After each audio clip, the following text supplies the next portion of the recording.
وبشرالذین آمنوا وعملوا الصالحات،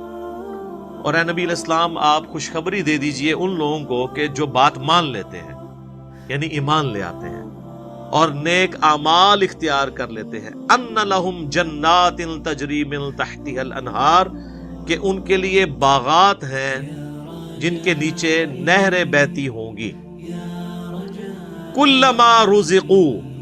جب کبھی بھی انہیں رزق دیا جائے گا اس جنت میں، منہا ان باغوں میں سے، من ثمرۃ الرزق، کوئی پھل رزق کی شکل میں ان کو جب پیش کیا جائے گا، اہل جنت کو جنت میں جب کوئی فروٹ دیا جائے گا، قالوا ھذا الذی رزقنا من قبل، وہ کہیں گے یہ تو وہی ہے جو ہمیں اس سے پہلے دنیا میں بھی دیا جاتا تھا، وَأُتُوا بِهِ مُتَشَابِهًا، حالانکہ وہ ان کو اس سے ملتا جلتا فروٹ دیا جا رہا ہوگا، ایگزیکٹ نہیں ہوگا، ملتا جلتا اس لیے دیا جائے گا کہ انسان کی ایک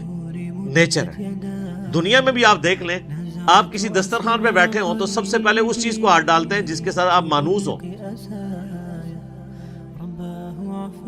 آپ کسی ولیمے پہ بھی جاتے ہیں تو آپ کے سامنے کوئی ایسی عجیب و غریب ڈش آ جائے تو آپ اس کے رسک نہیں لیتے کھانے کا کہ پتہ نہیں کیا ذائقہ ہو، الٹا پلیٹ بھر کے بیٹھ جاؤں اور اس دوران جو میں نے کھانا تھا وہ ختم ہی ہو جائے، یہ بھی چانس ہوتا ہے نا۔ تو انسان مانوس اس چیز کے ساتھ تھا جو پہلے اس نے اس کو ایکسپیرینس کیا ہو، یہ اللہ تعالیٰ نے انسان کی نیچر رکھی ہے۔ تو جنت میں بھی ابتدائی مہمان نوازی کے طور پہ جنتیوں کو وہ رزق دیا جائے گا جو دنیا میں وہ ایکسپیرینس کر چکے ہیں، آم، کیلا، انار، سیب، جو ہمارے ایکسپیرینس میں۔ اب دیکھنے میں تو وہ فروٹ دیکھنے میں تو ویسا ہی ہوگا، تو وہ کھانے سے پہلے ہی بات کریں گے کہ تو یہ وہی چیز ہے، ایتھے بھی آ کے وہی کچھ، لیکن اللہ فرمائے گا کہ ان کے اس کی طرح کا ہوگا لیکن ویسا نہیں ہوگا۔ اب انور اٹور کا ذائقہ اور ایک دیسی آم کا ذائقہ برابر ہو سکتا ہے؟ دیکھنے میں تو دونوں ایک جتنے ہوتے ہیں، شکل و صورت بھی ملتی جلتی ہوتی ہے، لیکن زمین آسمان کا فرق ہے ٹیسٹ میں۔ اسی طریقے سے چونسے کا ٹیسٹ ہو یا کسی دوسرے آم کا، وہ برابر نہیں ہو سکتا۔ تو یہ تو دنیا میں ہی اللہ نے اتنا فرق رکھا ہوا ہے، تو آخرت میں جو آم دیا جائے گا وہ دنیا والا آم نہیں ہوگا، ہاں شکل و صورت میں ضرور ملتا جلتا ہوگا، لیکن اس آم کی تو کیا بات ہے۔ اللہ تعالیٰ جنت میں ہمیں اپنے محبوب صلی اللہ علیہ وآلہ وسلم کا پڑوس نصیب فرمائے، آمین۔ وَلَهُمْ فِيهَا أَزْوَاجٌ مُطَهَّرَةٌ، اور وہاں پہ ہوں گی ان کے لیے پاکیزہ بیویاں۔ پاکیزہ بیویاں دنیا کی بیویاں بھی اور جنتی حوریں بھی، وہ آگے چل کے ذکر آ جائے گا اس حوالے سے۔ اچھا، جنت میں جتنی بھی نعمتیں ہیں نا، ان میں جو یعنی ڈومیننٹ نعمتیں ہیں، ان کا کچھ نہ کچھ حصہ اللہ نے دنیا میں اس حوالے سے رکھا ہے کہ انسان اس نعمت کو ایکسپیرینس کر سکے، لیکن اس زمین آسمان کا فرق ہے، لیکن کسی درجے میں ایکسپیرینس کروایا گیا، اور ایکسپیرینس کروایا گیا ہے تو تبھی ان چیزوں میں اٹریکشن ہے، اگر اٹریکشن نہیں ہوگی تو اس کے لیے تگ و دو کون کرے گا۔ تو اسی طریقے سے یعنی جو ایک اللہ تعالیٰ نے سیکس کا جذبہ رکھا ہے انسان کے اندر، اس کا ایکسپیرینس دنیا میں کسی فارم میں کروایا تبھی جنت کی حوروں کا لالچ دیا جا سکتا ہے۔ اور اسی طریقے سے جو فروٹ ہے اس کا ذائقہ دنیا میں رکھا ہے، جبھی جنت کی فروٹ کا آپ کو لالچ دیا جا سکتا ہے۔ باقی تو بخاری مسلم میں حدیث ہے کہ اللہ تعالیٰ نے جنت میں وہ نعمتیں تیار کر رکھی ہیں جو نہ کسی آنکھ نے دیکھی، نہ کسی کان نے سنی، نہ کبھی کسی کے دل پہ بھی اس کا گمان ہوا، وہ تو ان امیجنیبل۔ یہ صرف متشابہات ہیں، چیزیں ملتی جلتی چیزیں دنیا میں، صرف بات سمجھانے کے لیے۔ اور دنیا کی نعمتیں تو فنا ہونے والی ہیں، لیکن ان نعمتوں کے ساتھ آ رہا ہے وَهُمْ فِيهَا خَالِدُونَ، وہ رہیں گے ہمیشہ ہمیشہ اس کے اندر، نہ ختم ہونے والی نعمتیں۔ اچھا، دنیا میں کوئی بڑے سے بڑی بھی نعمت ہے نا، وہ اچھی انسان کو لگتی ہے، لیکن جیسے ہی اس کے چھوٹ جانے کا خیال آتا ہے تو دل کے اوپر غم کا غلبہ ہو جاتا ہے، اور جنت میں غم نہیں ہے، اس لیے جنت میں ہمیشہ کی نعمت ہے۔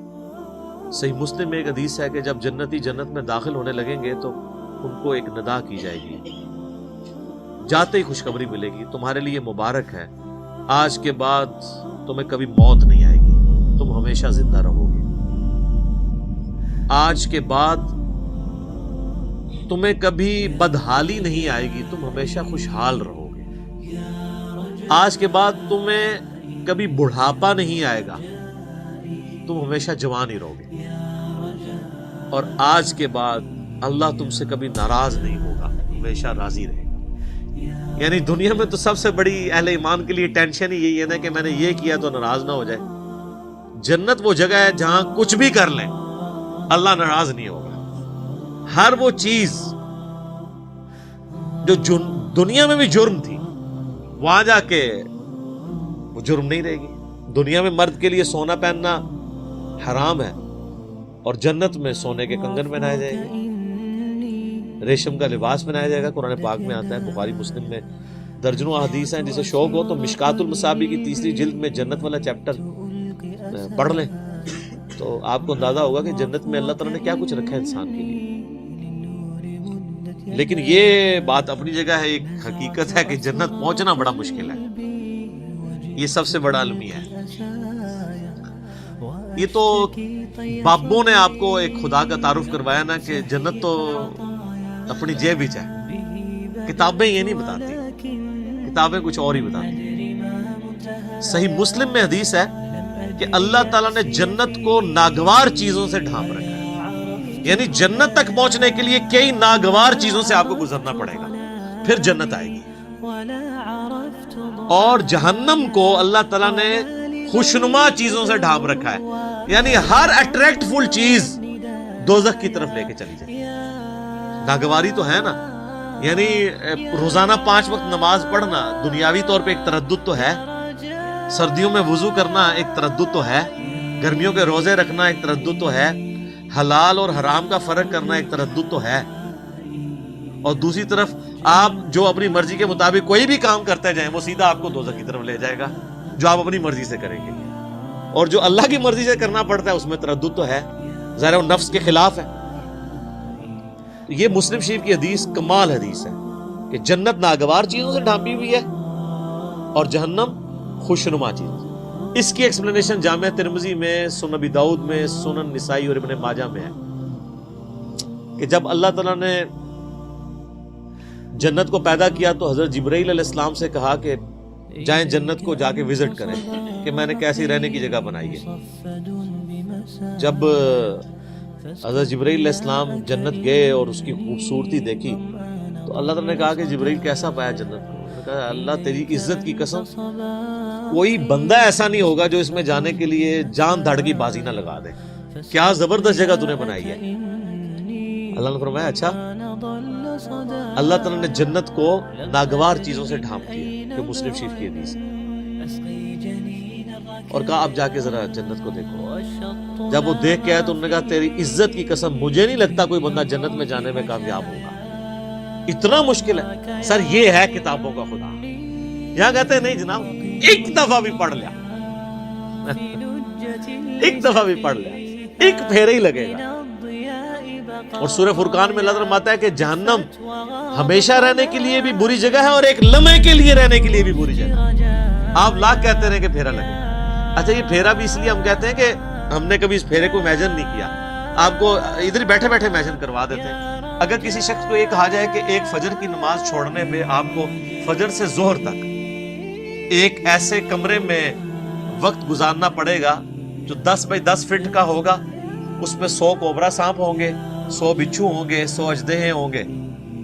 لیکن صرف فجر سے ظہر تک بس، تو کوئی امیجن بھی کر سکتا ہے اس کو؟